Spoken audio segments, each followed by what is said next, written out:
je suis super heureux de vous retrouver dans cette nouvelle émission de la RTBF. On se trouve ici, dans le Parlement européen, à Bruxelles, au cœur de l'Europe. Et comme vous le voyez, je suis au milieu de plein de jeunes. Ils sont 250.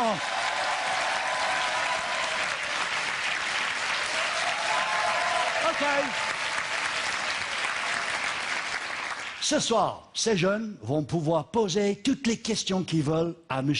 Hubert Reeves. Oui, le grand astrophysicien qui est avec nous ce soir et qui partagera sa science, bien sûr, ses passions et sa grande sagesse. Allez, c'est parti.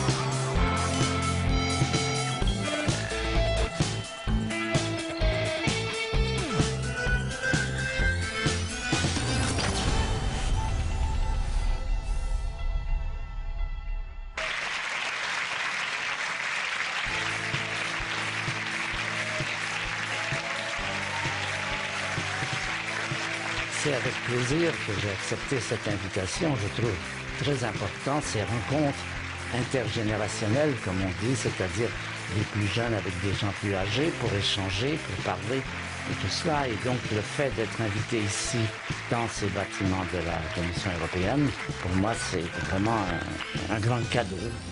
Ladies and gentlemen, it's only Monsieur Hubert Reeves.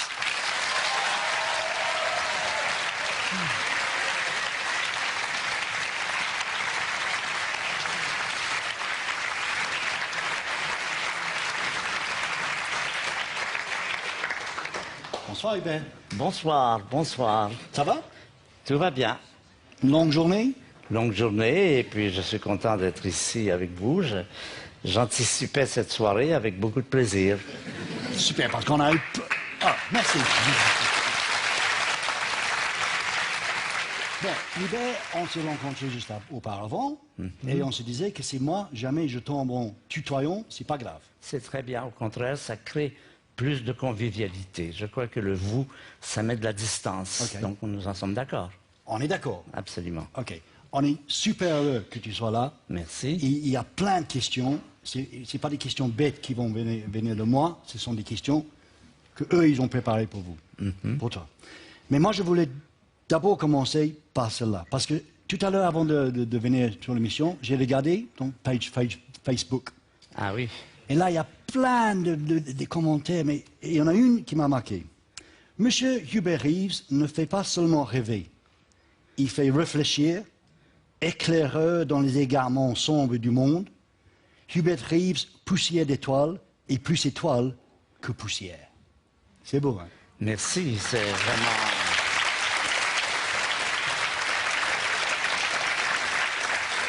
Et c'est clair pour que tout le monde sur Facebook, tout le monde ici, que tu es une légende dans le monde scientifique. Mais pour les gens simples d'esprit, comme moi, un astrophysicien, concrètement, qu'est-ce que c'est?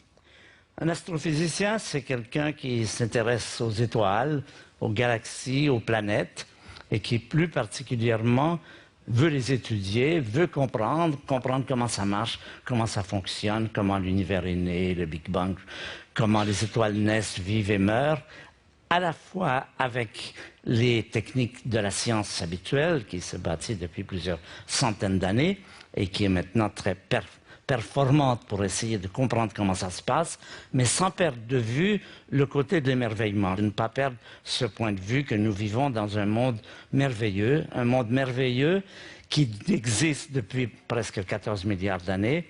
Et un des résultats les plus extraordinaires de ces manifestations, étoiles, galaxies qui ont eu lieu jusqu'ici, c'est chacun d'entre nous. Nous sommes un des résultats d'une évolution de l'univers qui implique des étoiles, des galaxies, des planètes, de la chimie, de la physique. Toutes les sciences telles qu'on les apprend au lycée ou à l'école, ce sont en fait des chapitres de notre vie. Tu réponds aux questions? Tiens. OK. Jusqu'à maintenant, c'était très clair. Même moi, j'ai tout compris. On va parler de tout ça, bien évidemment, ce soir, et plein d'autres choses aussi, j'espère.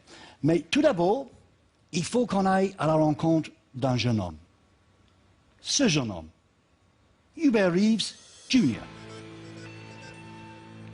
Hubert, tu avais quel âge là? Une vingtaine d'années? Ou un peu moins peut-être, oui. Un peu moins? À peu près, oui. Et tu étais... Avec ma cousine chérie. Ah, on allait demander c'est qui la fille? Ah oui, c'est La cousine. Oui. Et tu étais quel genre de jeune homme? Eh bien, j'étais assez tranquille, en fait. J'aimais beaucoup lire. Mes frères m'appelaient Petit bonhomme, grosse tête.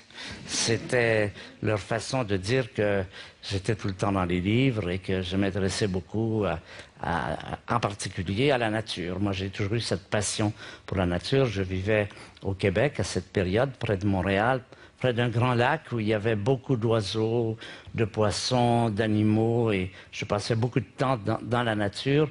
Pour moi, c'est ça qui m'intéressait. Et donc, quand est venu le temps de choisir un métier, pour moi, c'était clair. J'allais faire des sciences naturelles, de la physique, de la chimie. Ça a toujours été une passion pour moi.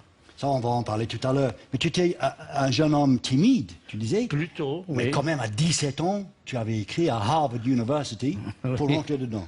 Oui, parce que je me disais, je veux devenir astronome. En fait, c'était ça mon but. Et je me disais, mais c'est quoi la vie d'un astronome? Comment ça se passe? Je pouvais lire des livres d'astronomie, mais ça ne vous dit pas comment est la vie jour après jour d'un astronome. Alors je me suis dit, je vais essayer de participer, d'être intégré dans un observatoire d'astronomie. On n'était pas loin de Harvard, donc Boston. Et donc j'ai écrit comme ça, en demandant, est-ce que je peux aller passer un mois chez vous, pendant l'été, pendant les vacances, simplement pour voir de quoi ça a l'air une vie d'astronome. Et ça m'a beaucoup plu, ça m'a enchanté.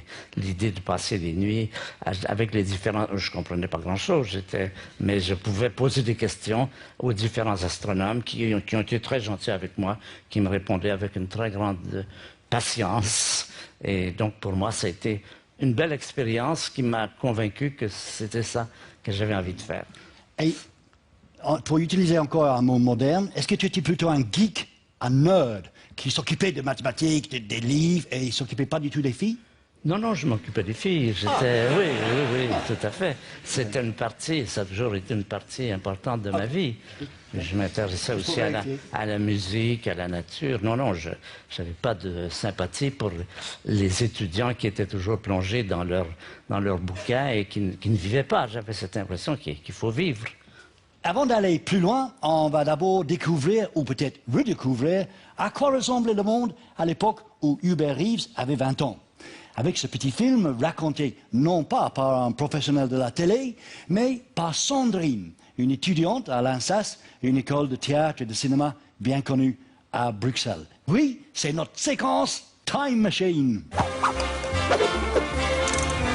Dans les années 50, les postes de radio ont la taille de poêle à bois. On téléphone avec des briques et on lave toujours son linge à la main. Pourtant, en Belgique, à cette époque-là, les choses ne sont pas si différentes de ce qu'elles sont aujourd'hui. En 54, l'équipe nationale de football est en forme et se qualifie pour la Coupe du Monde. Le plat pays a déjà son chanteur formidable et le roi est aussi fraîchement arrivé sur le trône. Il y a bien quelques éléments qui changent. Le Premier ministre est flamand et ne porte pas de nœud papillon, mais il est quand même de gauche. Cette époque est celle de l'ouverture sur le monde. La télévision fait ses premiers pas et l'Expo 58, qui est le premier événement heureux chez nous après la guerre, place notre pays sur la scène internationale. Sur le continent américain, on appelle cette époque les 50s. Malgré la guerre froide, James Dean et Marilyn parviennent à réchauffer les cœurs. Là-bas, comme en Europe, autant dans l'architecture que dans la mode, on est à la recherche d'originalité et de grandeur. À cette époque, l'égalité homme-femme est encore loin de ce qu'on connaît. Alors, je trouve que l'homme doit toujours dominer la femme. On danse encore uniquement en couple et puis on finit par se lâcher quand on découvre le rock. Dans les années 50, voilà à quoi ressemblent les astronautes. L'homme n'a pas encore mis le pied sur la Lune, mais il en rêve.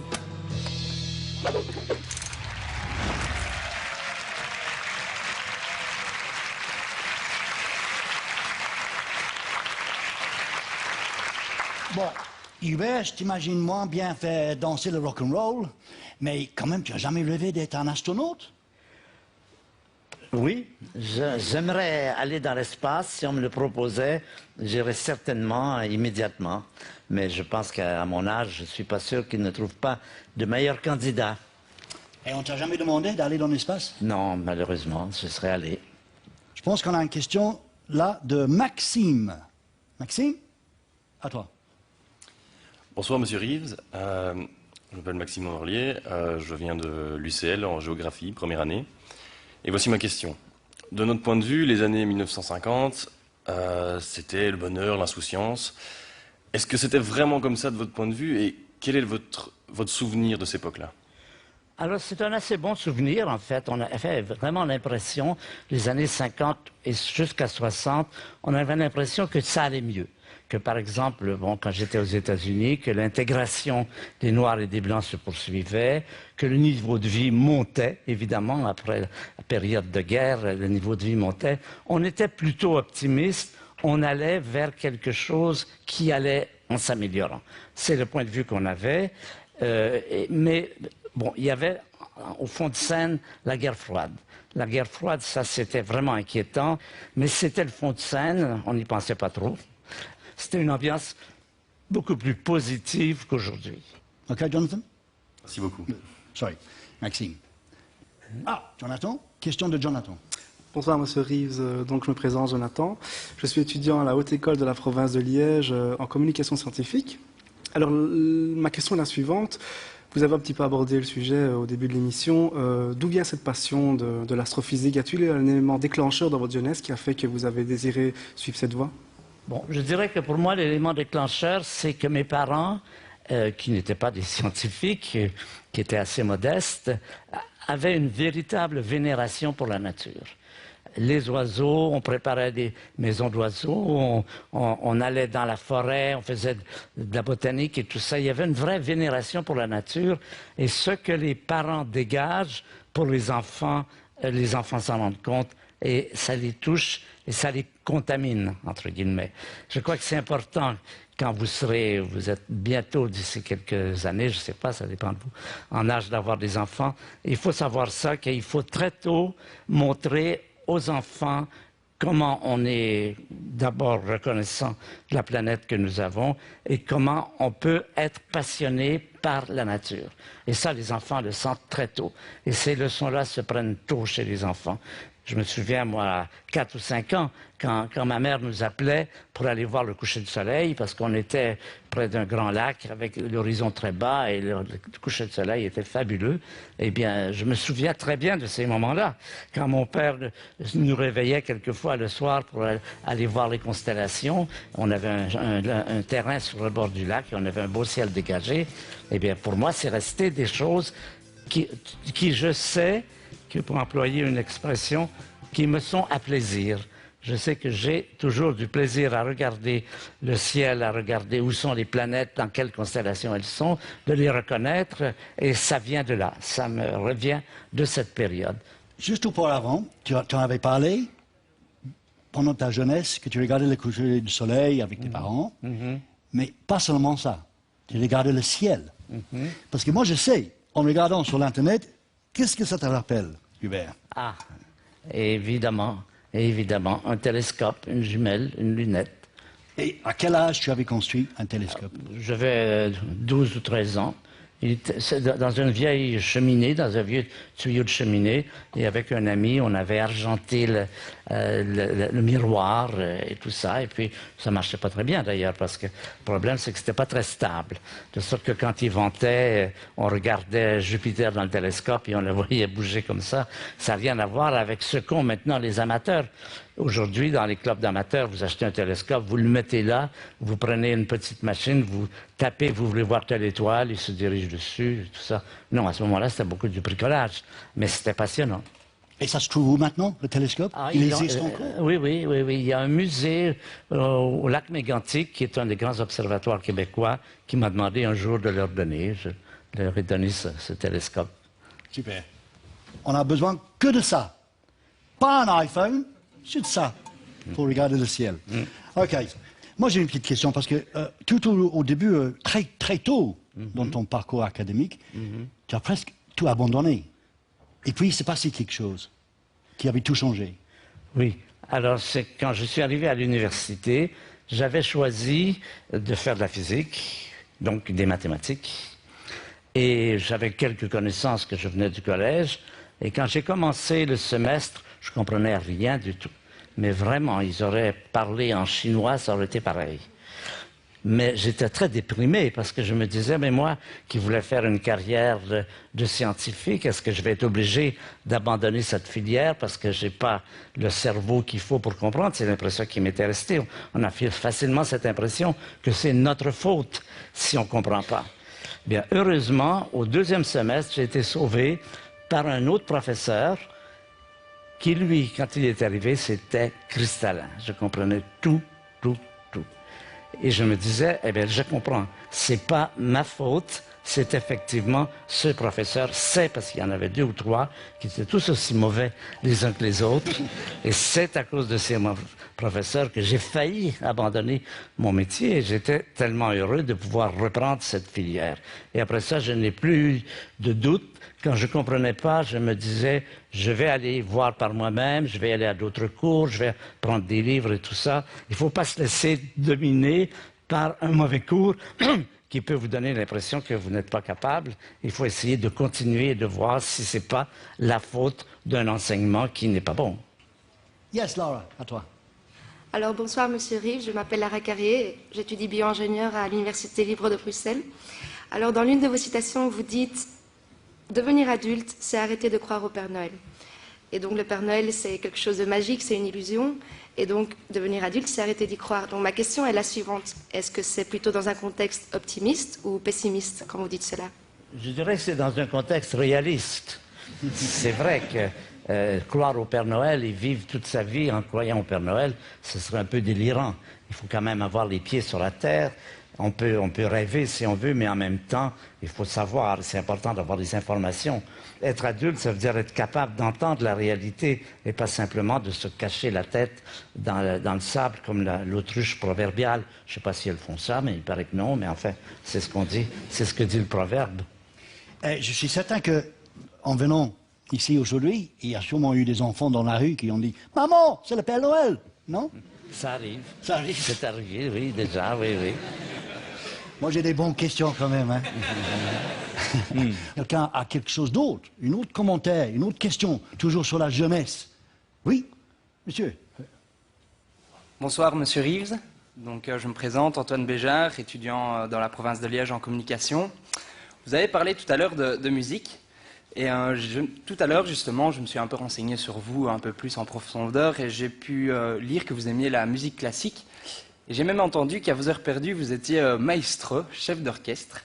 Mais dans votre jeunesse, vous préfériez plutôt Elvis Presley, James Brown, plutôt rock'n'roll, ou vous étiez déjà orienté vers la musique classique, plutôt Beethoven, Mozart, Chopin? Oui, non, j'étais orienté vers la musique classique.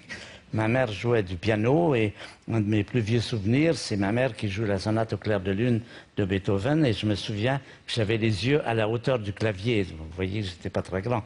Je passais beaucoup de temps à l'écouter et puis ça a toujours été pour moi Wagner, Bach, Mozart, enfin, tous les classiques. Pour moi, c'est vraiment des choses qui me sont indispensables. Je travaille toujours avec de la musique. Ça me nourrit. Pour moi, c'est quelque chose... Quand il n'y en a pas, j'ai l'impression qu'il manque quelque chose. Et pour travailler, il faut que je mette un disque de quelque chose que je connais. Si je mets quelque chose que je ne connais pas, j'écoute et je n'arrive pas à me concentrer. Mais si c'est des choses que je connais très bien, alors là, c'est parfait. Je me sens bien, ça me fait sentir bien. D'autres questions avant qu'on termine sur la jeunesse? Oui. Bonjour Monsieur Reeves, je m'appelle Justine, je viens de l'ULG, je suis biologiste et étudiante en médecine. Et je me demandais, on a parlé de votre jeunesse dans les années 50, si d'un coup de baguette magique, vous aviez 16 ou 18 ans maintenant en 2013, quelle autre vie ou quel autre parcours pourriez-vous choisir?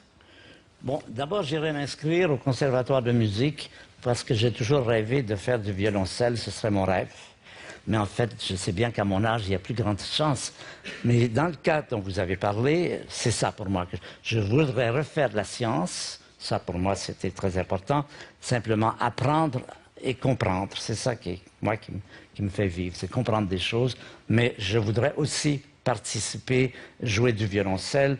Mon rêve, ce serait dans un quatuor de Schubert, par exemple. Souvent, je vais au concert et je vois des gens qui jouent ce quatuor avec deux violoncelles. Je ne sais pas si vous êtes familier. C'est assez mélancolique, Schubert. Hein? Ça me parle.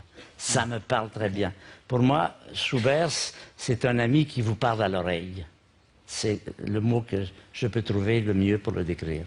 C'est joli. Mais tu disais là justement, quand tu disais que c'est trop tard pour moi maintenant d'apprendre la violoncelle, oui. Mais dans tes yeux, il n'y avait pas de tristesse. Tu acceptes ça? Oui, ben, je suis bien obligé. Je n'ai pas le choix. Je sais pas le choix. Mais il n'y a pas de regret? Des fois. Des fois? Des fois, mais je n'y peux rien. Et c'est pour ça que j'ai essayé, plusieurs fois, j'ai pu diriger des orchestres, quelqu'un l'a mentionné tout à l'heure, évidemment à un niveau petit, parce que je crois que l'orchestre que je dirigeais aurait très bien pu se passer de chef d'orchestre, parce que j'étais un peu amateur, mais moi, ça me plaisait beaucoup. OK. Prochaine fois, on invite Philharmonique de Bruxelles, avec Hubert. Mais on voit bien que ta carrière a été longue et très riche. Mais malheureusement, nous n'avons pas le temps ici de tout raconter. Mais on a préparé un petit film d'1 minute 30 pour tout résumer. Et là voici, toujours avec Sandra. Après un brillant parcours académique culminant avec une thèse de doctorat sur les réactions thermonucléaires à l'intérieur des étoiles, Hubert Reeves débute sa carrière professionnelle en 1960 avec 2 belles casquettes. Il est à la fois prof de physique à l'Université de Montréal, en français donc, et conseiller scientifique à la NASA, en anglais donc. On est au début des années 60. Les tensions croissantes entre les communautés linguistiques du Canada ne lui plaisent pas du tout. Et il décide d'aller voir ailleurs. En l'occurrence, en Belgique. Destination rêvée quand on veut fuir les conflits linguistiques, non? Il est engagé par l'Université libre de Bruxelles comme professeur invité en 1964. Non content de ce premier dépaysement, il accepte aussi l'invitation de l'Académie des sciences de l'Union soviétique, dont la culture communiste le marque énormément. Il finit par s'installer en France, où il se spécialise encore plus dans l'étude de la synthèse des noyaux atomiques à l'intérieur des étoiles. Oui, parce que toute la matière qu'on connaît, même sur Terre, provient des réactions qui se passent au cœur des astres. Ce sont d'ailleurs ces recherches qui inspirent sa fameuse expression « Nous sommes tous des poussières d'étoiles » et qui lui donnent l'envie de communiquer sa passion pour l'astronomie. Il finit par devenir le grand communicateur qu'on connaît aujourd'hui, avec plus de 20 ouvrages à son actif, sans compter ses nombreuses apparitions en radio et en télévision, comme celle de ce soir.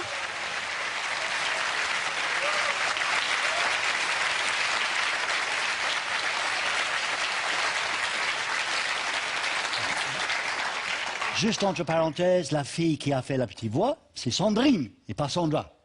Sorry, Sandrine. Je suis anglais, tu sais. Parfois, je me trompe. Bon, on ne peut pas tout résumer, là, mais il y a un truc qui m'a marqué, là, que tu avais travaillé pour la NASA, un peu dans la belle époque.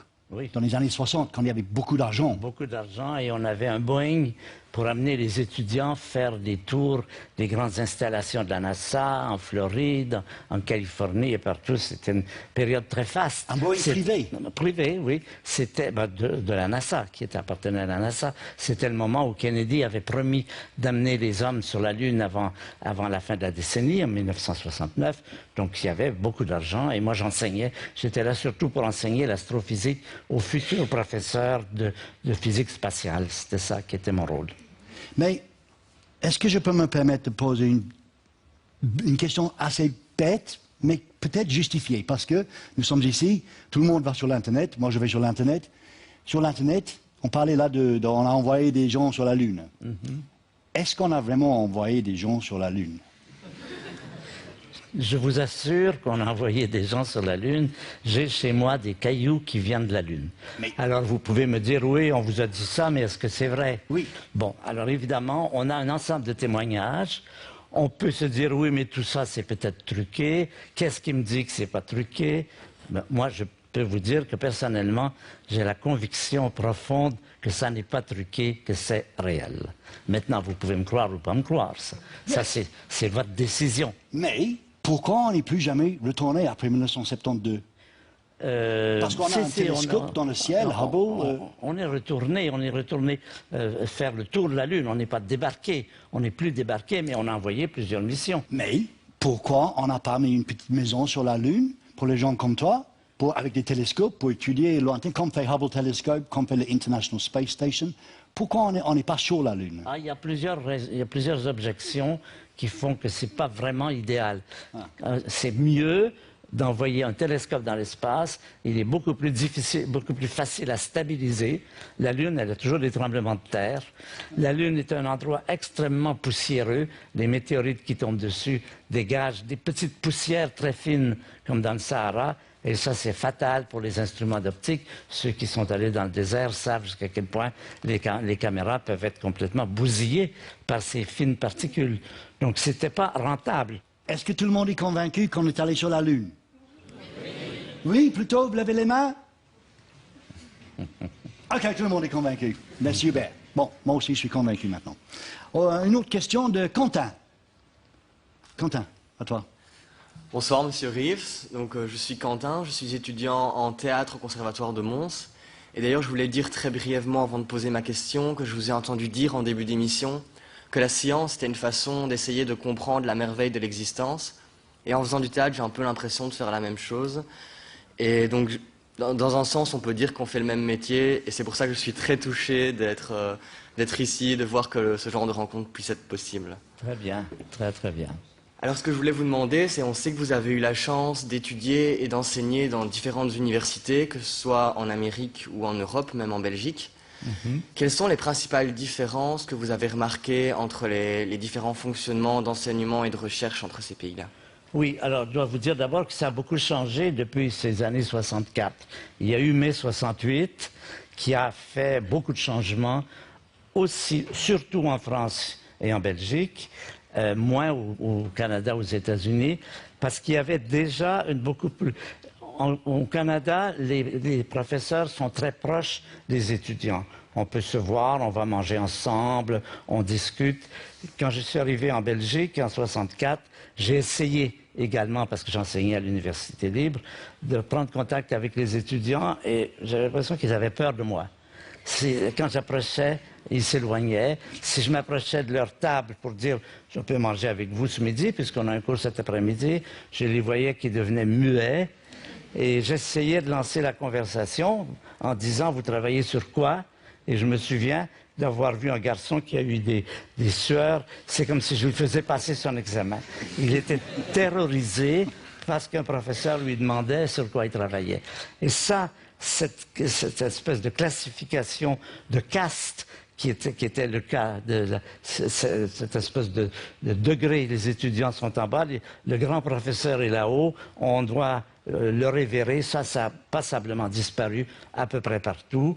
Je crois que ça, c'est un des progrès de mai 68, c'est d'avoir créé cet esprit de caste qui faisait des enseignants une classe spéciale, une classe qui n'était pas commune avec les étudiants. Sur ce plan, je crois qu'il y a eu beaucoup de progrès. OK, merci. Henri. Henri? Bonsoir, monsieur. Alors voilà, moi je me présente, je m'appelle Henri. Et facile. Alors voilà ma question. Durant votre carrière... Ah, très bien, oui. Durant votre carrière, quelle est la découverte scientifique qui vous a le plus époustouflé et pourquoi? Bon, alors il y en a plusieurs. Une des plus importantes, c'est ce qu'on appelle le rayonnement fossile. C'est ce rayonnement infrarouge qui était émis peu après le Big Bang et qui se propage dans l'espace à la vitesse de la lumière depuis cette période et qu'on étudie. La première fois, on l'a détecté en 1965 et aujourd'hui, on envoie des télescopes de plus en plus puissants. Ça nous donne l'image de ce qu'était le ciel si quelqu'un avait été présent à cette période. Ce n'est pas tout à fait le Big Bang, mais c'est un peu après, pas beaucoup. Une image de ce qu'aurait vu une personne qui aurait été à cet endroit à ce moment-là. Et c'est un document fantastique parce que ça nous contient une quantité d'informations qui sont fondamentales dans les recherches du début de l'univers, du Big Bang, de tous ces phénomènes qu'on ne connaissait pas avant 1965 et qui sont maintenant de plus en plus présents. Je pense que pour moi, ça a été la chose la plus impressionnante parce que c'est une découverte qui va bien au-delà du simple quartier scientifique. C'est obtenu avec des moyens scientifiques, des télescopes, des fusées et tout cela, mais la portée de cette découverte touche tout l'esprit humain. Quand vous êtes passé d'une vision dans laquelle vous croyez que l'univers n'a pas d'histoire et que vous découvrez qu'il en a une, c'est quelque chose qui a une portée philosophique très, très vaste. Pour moi, c'est la grande découverte, j'allais dire, de ces années récentes. Bon, ça, 1965, mais c'est pas si loin par rapport à Aristote. Et justement, tu parlais là de l'esprit humain. Donc là, tu parlais des trucs avec des personnages que tu as dû rencontrer dans ta vie. Je sais qu'à Cornell University, tu as travaillé avec les grands, tu as étudié sur les grands scientifiques. Mais là, on vient de perdre un grand monsieur, Nelson Mandela. Il n'y en a pas beaucoup comme lui au monde. Est-ce qu'il y a quelqu'un qui t'a vraiment marqué? Je crois que ce qu'il a fait, la grande qualité, c'est d'avoir accepté de coopérer avec ses ennemis. C'est-à-dire de ne pas s'enfermer dans cette lutte dans laquelle on ne se parle pas, mais qu'il a accepté de prendre contact avec ses ennemis et de dire, eh bien, il faut faire quelque chose, c'est pas possible, ça ne peut pas durer. Et ça, c'est un grand progrès dans l'humanité, de dire, eh bien, il y a des problèmes, on s'assoit ensemble, on en discute, plutôt que de se tirer dessus, de se faire la guerre.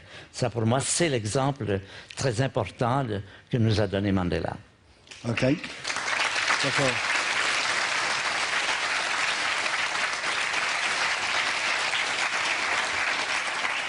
On parle de grandes personnalités. Il y en a une qui m'aurait envie de te parler ce soir. Et grâce à Skype, je ne sais pas si on peut dire ça à la RTBF, grâce à un truc sur l'Internet avec le téléphone, oui, je connais. Oui. Le grand Frank de Winne veut te poser une question. Et la voici. Bonjour, professeur Yves. Bonjour à tous les étudiants et à tous les spectateurs. Voilà, pour moi, c'est naturellement un grand honneur de vous pouvoir poser une question ce soir. Vu tous les résultats de la mission Kepler de la NASA, qui voit que maintenant, on a quand même beaucoup d'exoplanètes autour de beaucoup d'étoiles autour de nous, est-ce que vous pensez que dans notre galaxie, il y a encore de la vie? Si oui, est-ce qu'il y aura encore de la vie intelligente? Et si oui, est-ce que vous pensez que nous, comme humanité, un jour, on rencontrera cette autre vie intelligente? Voilà, je vous souhaite encore tous ensemble une très bonne soirée. Alors, bon, c'est une grande question qui préoccupe tout le monde, bien sûr. Est-ce qu'il y a de la vie ailleurs que sur la Terre? Comme vous avez dit, ça pourrait être de la vie microbienne dans les océans ou de la vie intelligente capable de communiquer.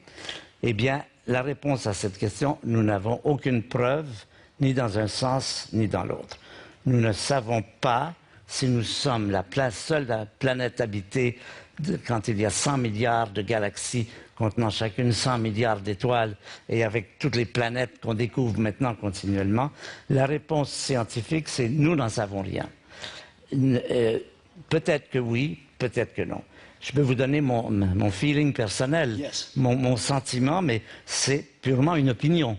C'est une opinion que je ne peux pas défendre parce que je n'ai pas de preuves, et c'est une opinion que beaucoup de mes collègues ne partagent pas, mais enfin, je vous la donne puisque vous me la demandez.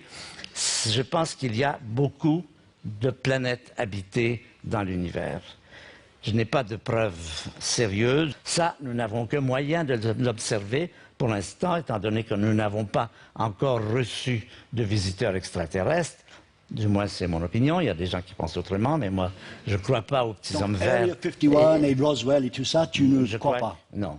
Non, je ne crois pas. Et d'ailleurs, on a appris récemment par les Américains qu'il y avait des programmes. À la période où ces gens-là ont vu des soucoupes volantes, les Américains ont révélé récemment qu'ils faisaient des essais et que c'était vraisemblablement ces essais qui étaient pris par ces gens pour des signes des extraterrestres. Encore une fois, la réponse claire, c'est que nous n'avons aucune preuve, de quelque façon que ce soit, que peut-être qu'il y a des milliards de planètes habitées avec des gens qui communiquent. Le problème, c'est qu'on n'a jamais rien reçu. Mais on peut se dire, oui, mais c'est tellement loin que, vous voyez, ça donne lieu à des discussions pour les longues soirées d'hiver quand la télévision est en panne. Qu'est-ce que j'aime beaucoup chez toi, Hubert, c'est que tu es un scientifique, mais tu restes ouvert quand même. Il ne faut pas avoir la preuve, on peut toujours penser. Qu'est-ce que vous pensez, vous autres? Est-ce qu'il y a de la vie ailleurs ou pas? On dirait peut-être la majorité, plutôt oui. Mais le problème, évidemment, c'est d'aller là-bas. Si eux, ils ne viennent pas vers nous. Et moi, j'ai lu l'autre jour que NASA sont en train de travailler sur un engin qui peut aller plus vite que la vitesse de la lumière, qui pousse un peu la lumière, je pense, pour aller, bon, moi je ne sais pas, hein, mais pour aller très vite à une lointaine planète. Est-ce que toi, tu crois que c'est possible, ça? J'aimerais savoir où vous avez vu cette information. Sur l'Internet ou tous les veilles.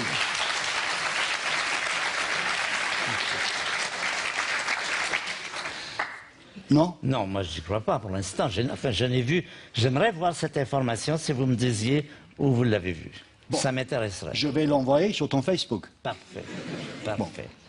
Est-ce que ça va entre nous? Parce que maintenant, tu commences à me vous voyer et moi, je commence... Ah, excuse-moi. Ça va. Bon, toutes les questions que nous avons posées ce soir, ou que vous avez posées ce soir, sont arrivées via notre site web. Et si vous aussi, à la maison, vous voulez participer à cette émission, eh ben, c'est simple. Il faut poser une question à nos prochains invités et inscrivez-vous sur notre site web dont l'adresse s'affiche en bas de l'écran. C'est aussi simple. OK. Encore une question de Marie. Marie. Bonsoir monsieur, je m'appelle Marie, je suis étudiante en communication à Liège. J'aurais aimé savoir, à force de scruter le ciel, à quoi pensez-vous en le regardant? Ah, j'essaie de ne pas trop penser. Je trouve que regarder un beau ciel étoilé, c'est prenant. C'est une émotion prenante dans laquelle j'aime bien m'inscrire et probablement pas vraiment le moment de réfléchir, non. Je pense que c'est surtout se laisser pénétrer par ce sentiment, par ce spectacle. Est-ce que tu as plutôt un cerveau qui marche tout le temps, qui te parle tout le temps et que tu dois prendre ces moments-là à le vider? Oui, plus ou moins. Oui. Et c'est avec la musique et avec la nature que tu... Oui. Ce que les Japonais appellent des bains d'arbres. Un bain d'arbres, ça veut dire vous allez dans la forêt seul et vous vous laissez pénétrer par cette ambiance végétale. Et c'est une tradition japonaise que je trouve très bien et que j'aime bien pratiquer aussi. Et Marie, à quoi tu penses quand toi tu regardes le ciel? Je me sens infiniment petite. Joli. Yeah. OK. Manon? Yes, Manon, petite main comme ça. Hello Manon. Bonsoir Hubert Reeves. Je suis Manon. J'étudie le droit à Louvain-la-Neuve. Et je sais que vous aimez les bons moments avec vos petits-enfants. D'ailleurs, vous leur racontez l'univers. J'ai moi-même des grands-parents formidables et j'aimerais savoir ce que vos petits-enfants vous apportent et comment vous vivez la relation avec eux. Alors, oui, pour moi, c'est une partie importante de la vie. Ça, je vous le dis aussi, vous serez probablement un jour ou l'autre grand-père ou grand-mère. Il faut regarder ça. Moi, ça a été ma découverte. C'est vraiment un beau chapitre de la vie parce que c'est un nouveau type de relation complètement différent de celui avec vos enfants. Il n'y a pas du tout la responsabilité, il n'y a pas la tension, il n'y a pas tout cela. Vous êtes vraiment à l'aise et quand ils deviennent insupportables, vous les retournez à leurs parents. Mais j'aime beaucoup, et quelqu'un m'avait donné un jour ce secret pour arriver à prendre vraiment contact avec des enfants. Un bon moyen, c'est demandez-leur de vous apprendre quelque chose. Généralement, c'est vous qui apprenez quelque chose à vos petits-enfants et à vos enfants. Donc, ils vous considèrent un peu, vous êtes un peu en haut, vous êtes un peu en haut de l'échelle. À partir du moment où vous leur dites, eh bien, je me souviens d'un jour, ma petite fille qui me dit, tu veux qu'on joue une partie de cartes? J'ai dit oui. Elle me dit, est-ce que tu sais jouer au romé? J'ai dit non, tu vas me l'apprendre. Eh bien, elle était très heureuse, justement, de m'apprendre à jouer aux cartes. C'est-à-dire que c'est elle, à ce moment-là, qui enseignait. Et ça crée un lien beaucoup plus profond que le lien de simplement « je vais t'expliquer ceci ou cela », parce que ça, c'est moins riche, c'est plus prévu, il y a moins d'éléments possibles au travers de ça.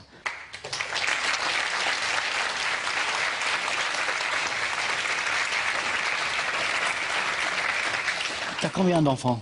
J'ai 4 enfants et 8 petits-enfants. Une grande famille alors. Oui. Justement, on a une petite surprise. Il y a un qui est parmi nous ce soir, et il est sur l'écran. Bonjour de Montréal, bonjour à Bruxelles et bonjour Hubert.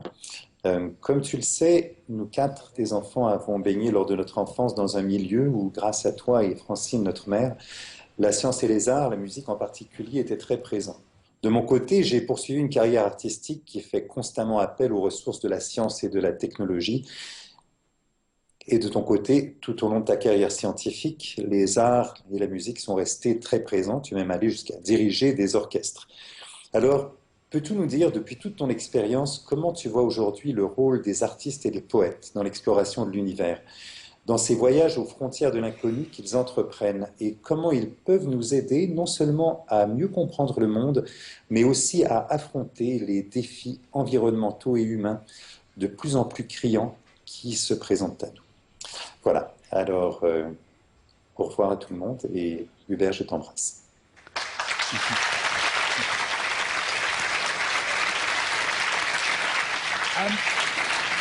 Là, il s'appelle Hubert et non papa. Il s'appelle Nick. Ah, je ne sais pas. Ici, il a dit Hubert, pas oui, papa. Oui, je sais, mais pourquoi? Si vous me demandez pourquoi, je ne sais pas. C'est son choix. Tu l'as laissé libre choix comme ça? Absolument. Depuis tout petit? Oui, tout petit. C'est un choix? Ben, c'est-à-dire que je ne me suis jamais objecté, je ne voyais pas pourquoi je m'objecterais. Ok. Je laisse répondre à la question alors. Alors la question, c'est que l'esprit humain a 2 éléments d'activité qui sont différents et qu'il ne faut pas mélanger, mais qui sont très importants tous les 2. Le côté scientifique, c'est la rationalité. C'est comprendre, c'est le mental, c'est d'arriver à se situer, de faire les bons raisonnements pour la réalité à vivre. Mais il y a aussi un autre élément important qui est l'élément participatif à l'univers, qui est justement celui des arts et des arts. Et en particulier, quand vous écoutez de la musique, eh bien, vous ne faites pas marcher votre cerveau. La musique, elle vous pénètre de partout à la fois. Ce n'est pas purement mental, c'est tout le corps qui est impliqué dans la musique. Et vous vous sentez intégré dans le monde, vous vous sentez potentiellement émerveillé. C'est tout ce qui est l'imaginaire, l'imagination et tout cela. Alors, je pense que les 2 sont importants. Si vous êtes purement dans la rationalité, vous vous asséchez. Si vous êtes purement dans l'imaginaire, vous pouvez devenir fou. Les 2 sont importants. L'équilibre humain, la sagesse humaine, c'est d'équilibrer les 2 activités. Les 2 sont indépendantes pour avoir une vie riche. Et tu penses l'avoir fait en toi-même? Ben là, c'est une autre question. Bon, la science et la communication, c'est vraiment un virus, presque, que tu as transmis à tes enfants. D'où ça vient, cette passion de communiquer tout ça? Ça vient de ma grand-mère. Justement, on en parlait tout à l'heure. J'avais une grand-mère qui racontait beaucoup d'histoires, et en particulier, elle rassemblait les enfants du village, et elle commençait, par exemple, à raconter le Petit Poucette. Mais à la fin, pour elle, c'était pas fini, parce qu'elle continuait à dire ce que devenait chacun des frères du Petit Pousset, ou ses sœurs. Non, il n'y avait pas de sœurs, c'était les frères. Elle est là, ta grand-mère, là. Ah oui, oui, oui. Ben la voilà. Elle devenait le prince de la Belle au bois dormant, ou tout ça. Elle avait une capacité d'inventer, d'imaginer, de broder, comme elle disait. Elle brodait autour de ces choses-là. Et moi, j'adorais ça. Et ça m'a donné envie de faire la même chose.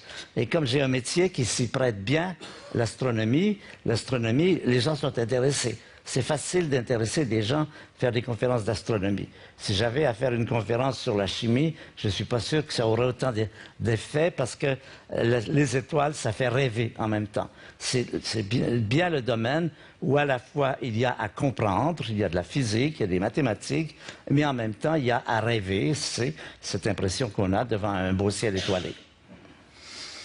Camille. Camille? Yes. Hello, Camille. Bonsoir monsieur.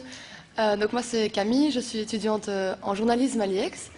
Et bon, on en apprend de plus en plus donc, sur votre vie et votre carrière qui est assez longue et assez bien remplie. Et donc moi ce que je me demandais c'est qu'est-ce que vous espérez encore vivre comme expérience aujourd'hui? Qu'est-ce que je voudrais vivre comme expérience aujourd'hui? Eh bien, j'aime beaucoup la vie que j'ai en ce moment, qui consiste justement à propager, à faire connaître la science.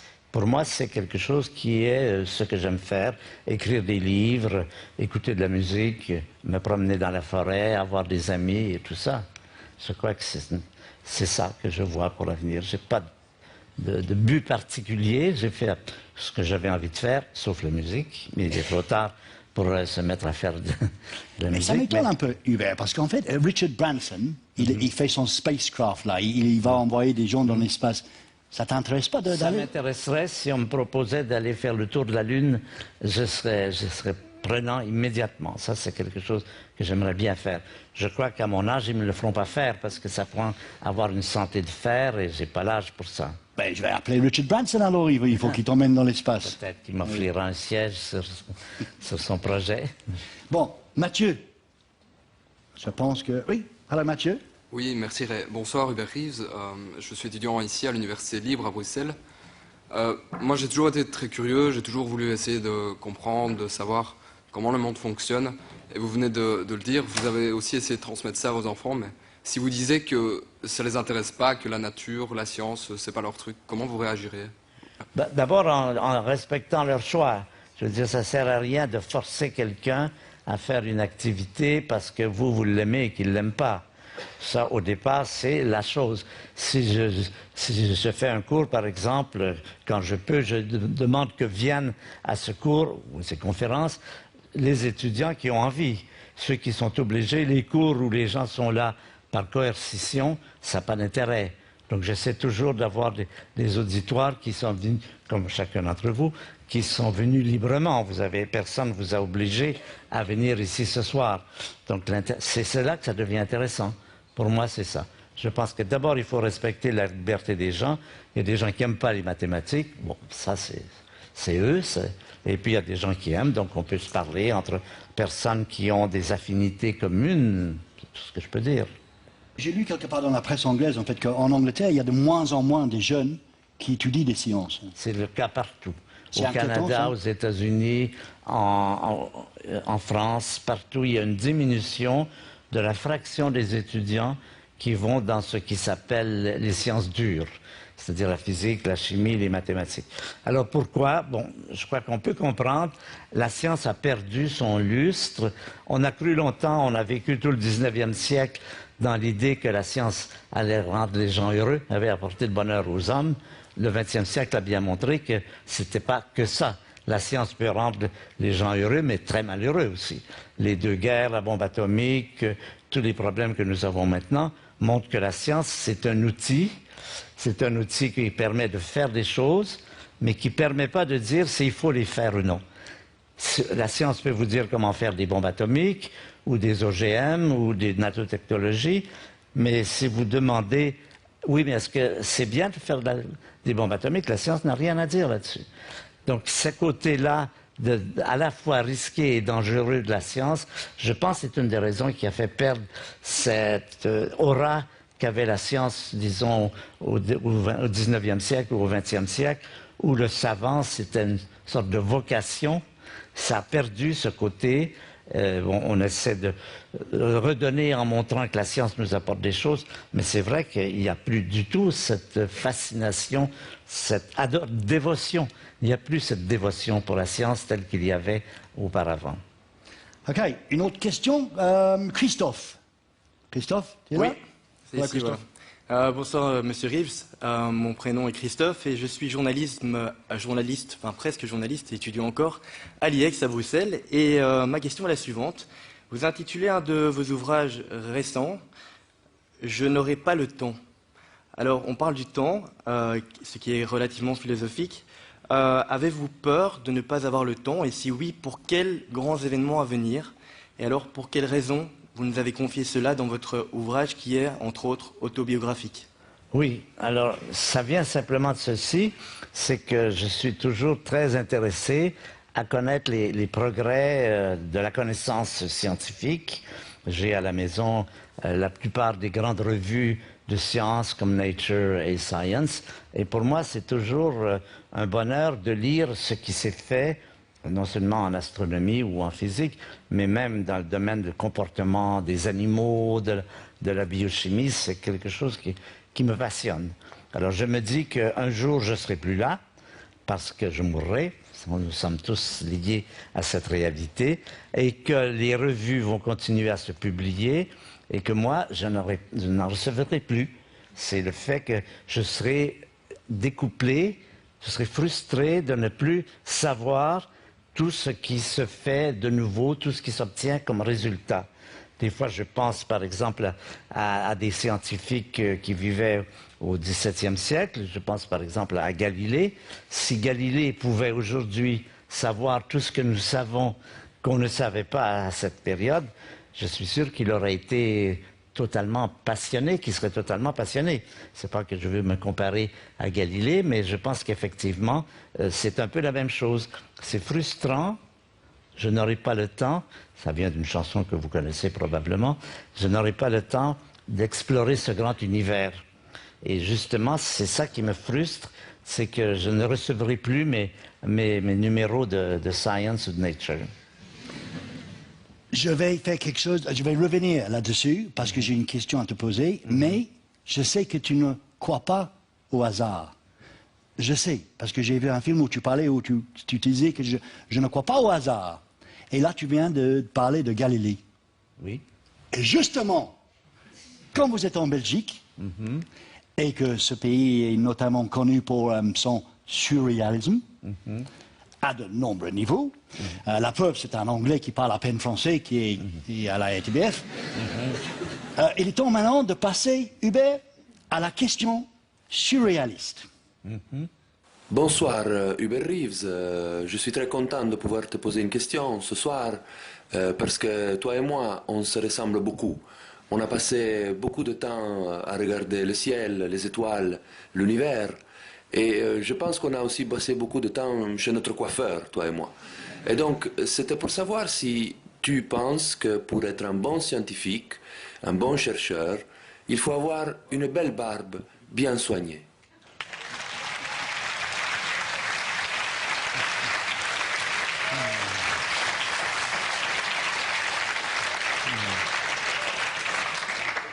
Merci à Galilée, mais je ne sais pas quoi répondre, mais je suis content, après avoir invoqué sa présence ici, qu'il a été là directement.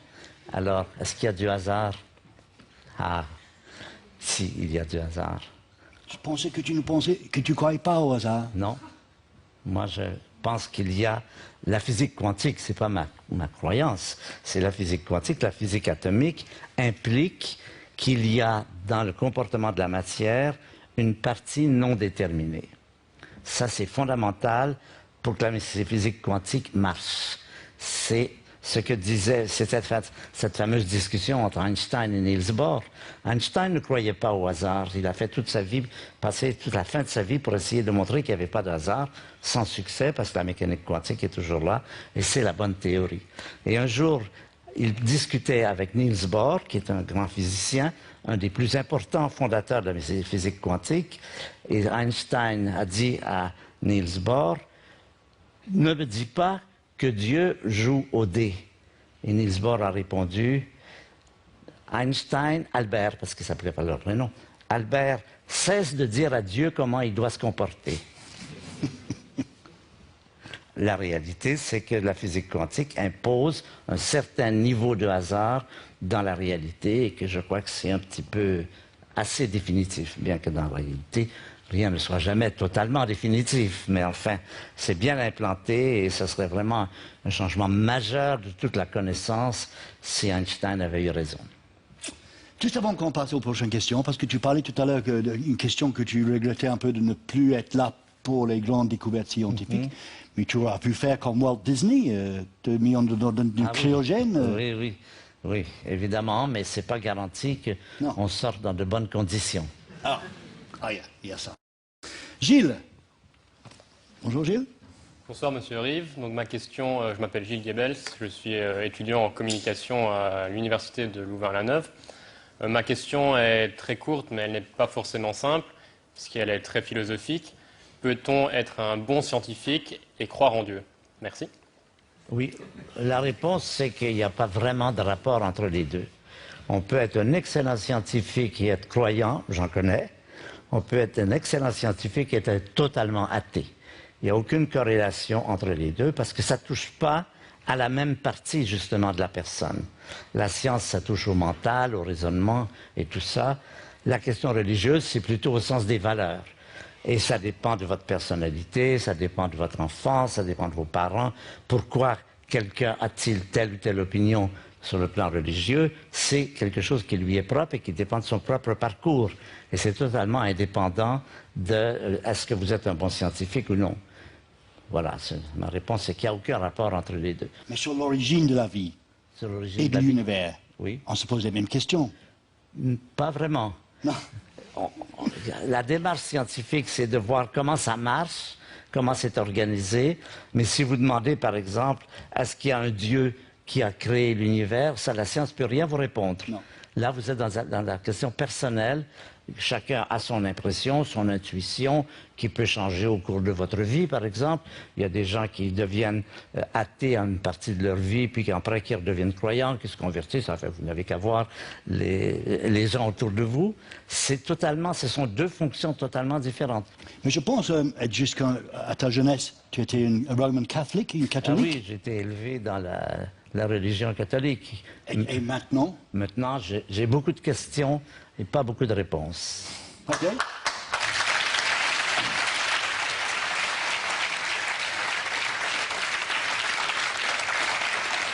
Merci. Alessandro. Alessandro. Hi, Alessandro. Bonsoir, Monsieur Rives. Je suis étudiant en chimie en première à Louvain-la-Neuve. Et ma question est la suivante, c'est vu l'importance de la politique de nos jours, est-ce que vous n'avez pas envie de vous impliquer dans cette politique et pour faire avancer les choses voilà. Oui. Alors, il y a deux façons très différentes de faire de la politique. Ou bien s'inscrire dans un parti, ou bien rester hors, mais influencer la politique.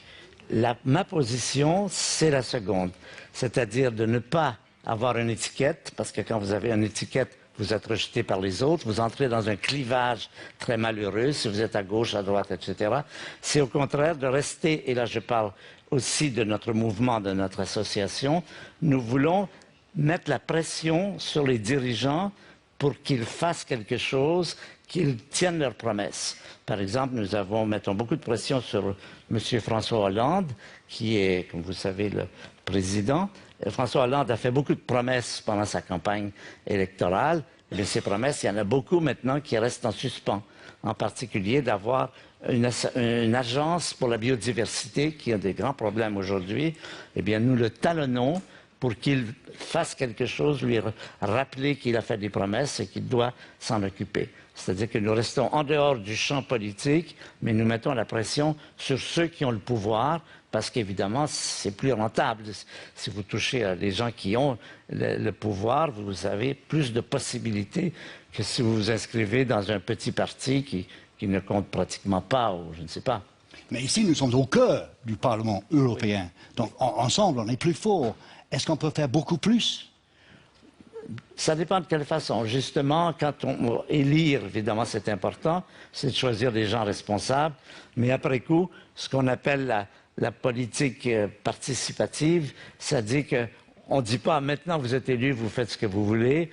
On met la pression sur les dirigeants qui sont au pouvoir, et donc pour qu'ils fassent des choses qui nous paraissent raisonnables. Moi, c'est plutôt ma vision de la politique. Demain, si ce monsieur se met aux têtes d'un parti politique, on votera tous pour lui. Merci. Hein?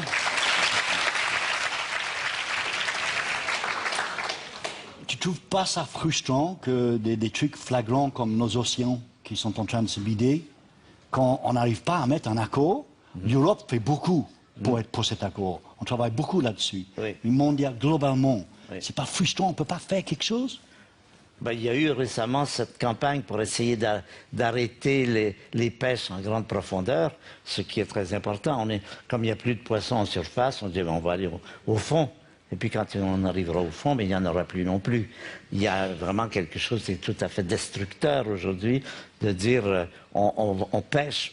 Aujourd'hui, nous pêchons 2 fois plus de poissons qu'il ne s'en reproduit. Vous voyez, on a atteint la limite qui fait qu'on se dirige rapidement vers un océan vide de poissons. Et des décisions doivent se prendre avec, évidemment, beaucoup de gens qui sont intéressés financièrement à arrêter, à continuer, mais qui ne veulent pas se rendre compte du fait que s'ils continuent, c'est foutu de toute façon. Et tu as un point de vue de tout ce qu'a fait l'Union européenne là-dessus depuis... Beaucoup de choses. Il y a eu beaucoup de progrès qui ont été faits par l'Union européenne, certainement. La technique REACH sur les produits toxiques qui doivent être étudiés par les gens qui les fabriquent eux-mêmes, les instituts pharmaceutiques. Il y a eu beaucoup de choses positives. Est-ce que c'est assez rapide? C'est toujours la question. Les détériorations se poursuivent, les restaurations se poursuivent. Est-ce que les restaurations sont assez rapides pour rencontrer la détérioration? On ne sait pas. Par exemple, on dit qu'il faut arrêter d'émettre du gaz carbonique. On se dit que pour stabiliser la température, il faudrait réduire la quantité de gaz carbonique de 60 à 80%. Ça, tout le monde le sait. Qu'est-ce qu'on fait? En pratique, on augmente de 3% chaque année. Alors, il y a des efforts qui sont faits. L'Europe a une attitude à diminuer ses émissions de gaz carbonique. Il se trouve que les principales contributions, c'est le sud-est asiatique. C'est la Chine, le Vietnam, tous ces pays. Ces gens sont en train de passer d'une grande pauvreté à un mode de vie plus vivable. Est-ce qu'on peut leur dire non? Cessez de vous enrichir, vous êtes dans la pauvreté, vous nous asphyxiez. On peut comprendre que ces gens ont envie d'avoir un niveau de vie comparable au nôtre, mais ça veut dire en pratique que la quantité de gaz carbonique continue à augmenter, que la température va augmenter. Alors comment en sortir? Rien n'est simple. Mais on est sur la bonne voie. Tu restes optimiste? Alors je vais vous dire, souvent on me demande si je suis optimiste ou pessimiste.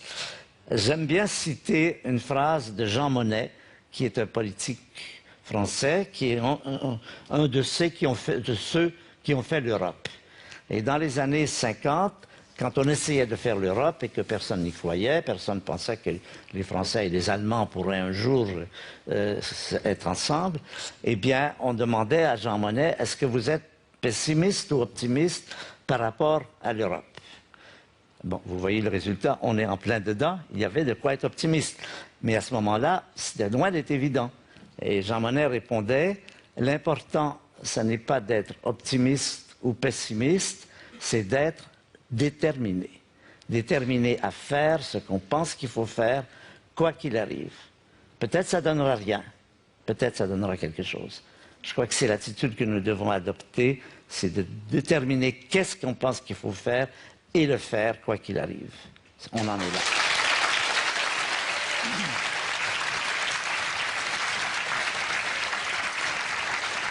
Well,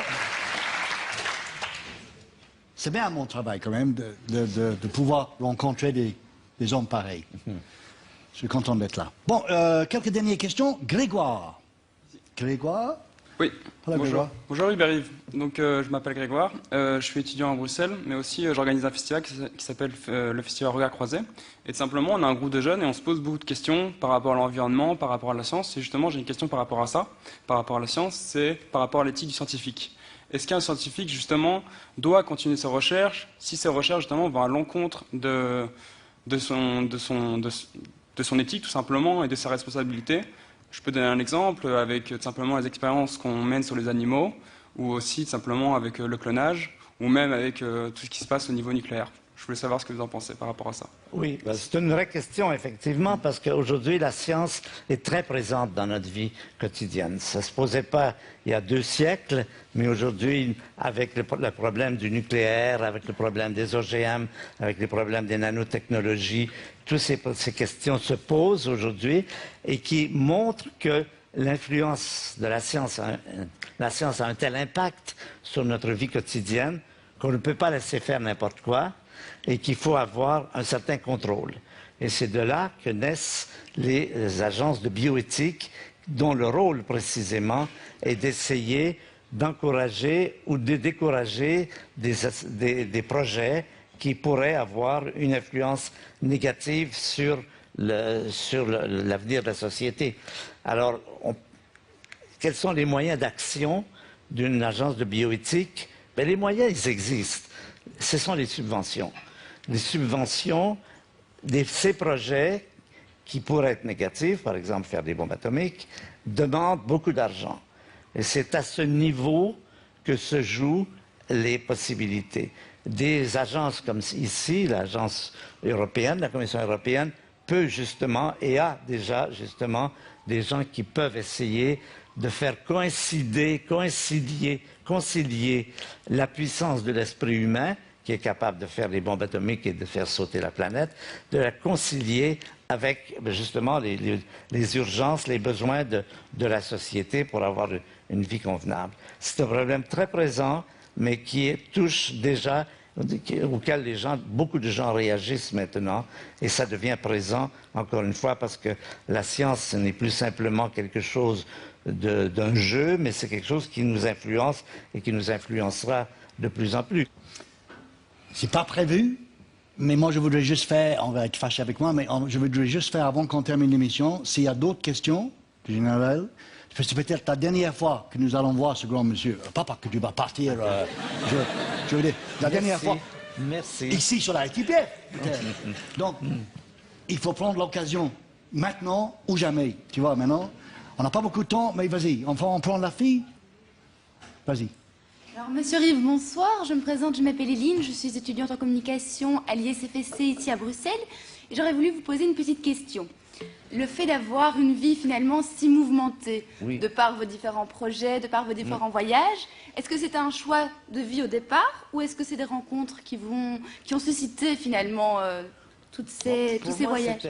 C'était tout à fait imprévu. Moi, quand j'ai commencé à faire des sciences, je me voyais dans un laboratoire ou un observatoire avoir ma vie. Ce n'est pas prévu à cette période que je serais amené par le fait que j'ai écrit des bouquins qui ont eu du succès, finalement. C'est ça qui s'est passé. Si vous écrivez un livre qui a du succès, vous devenez médiatique et vous êtes demandé pour faire des conférences un peu partout. Ce que je n'avais pas prévu, mais ce qui me plaît beaucoup, je ne m'en plains pas. Pour moi, c'est un heureux destin, disons, qui fait que sans l'avoir organisé, je me trouve à pouvoir enseigner, à faire des conférences un peu partout dans le monde. D'autres questions? Libre-échange. On va peut-être prendre un monsieur, ce qu'on a pris là, au milieu, là. Monsieur Rive, bonsoir. Je m'appelle Bernard, je suis étudiant à l'ULG. J'aurais souhaité savoir si vous avez quelques conseils à donner à cette génération qu'est la nôtre, qui arrive tout doucement dans la vie active et qui voit quotidiennement des nouvelles qui ne sont pas très réjouissantes concernant la croissance, le taux d'emploi, etc. Merci. Oui, un conseil à donner, c'est une vigilance. C'est une vigilance. Plusieurs d'entre vous peut-être deviendront ingénieurs ou en tout cas vous aurez des responsabilités sur le devenir du pays de façon différente. Dans le passé, la dimension planétaire ne comptait pas.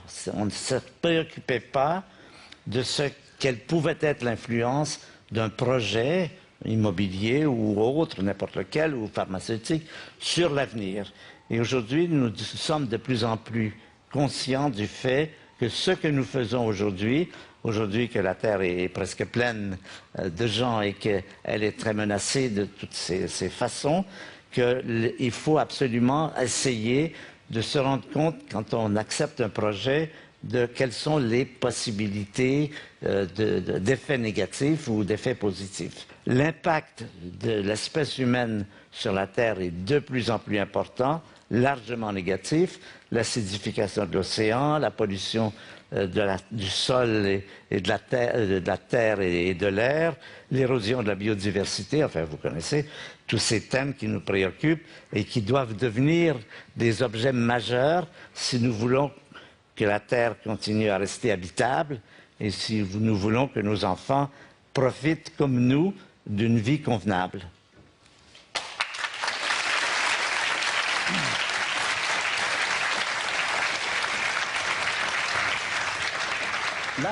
Là, tu viens de donner un conseil pour tout le monde à suivre.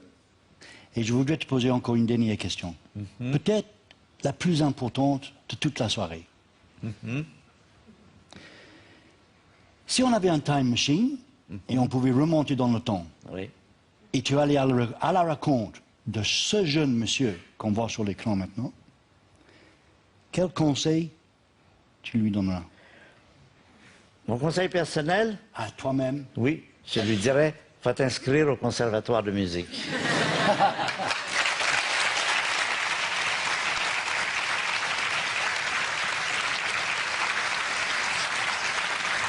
Eh bien,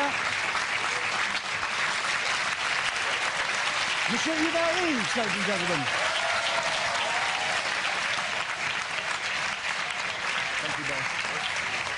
Merci à tout le monde.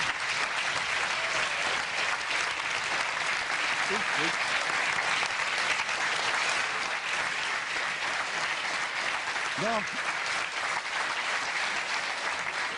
on doit juste dire merci beaucoup à Hubert Reeves d'être venu parmi nous ce soir. C'était un plaisir pour moi. Merci beaucoup d'être venu. Merci pour les questions. Continuez à la maison à s'inscrire sur notre site internet. Continuez à envoyer des questions. On a besoin de vous parce que moi, tout seul, tu as vu comme ça fait? Non. J'ai besoin de toi et merci beaucoup au Parlement européen pour nous avoir laissé les clés. Et après, on va faire la fête. Bonsoir et merci d'être avec nous. Cheers.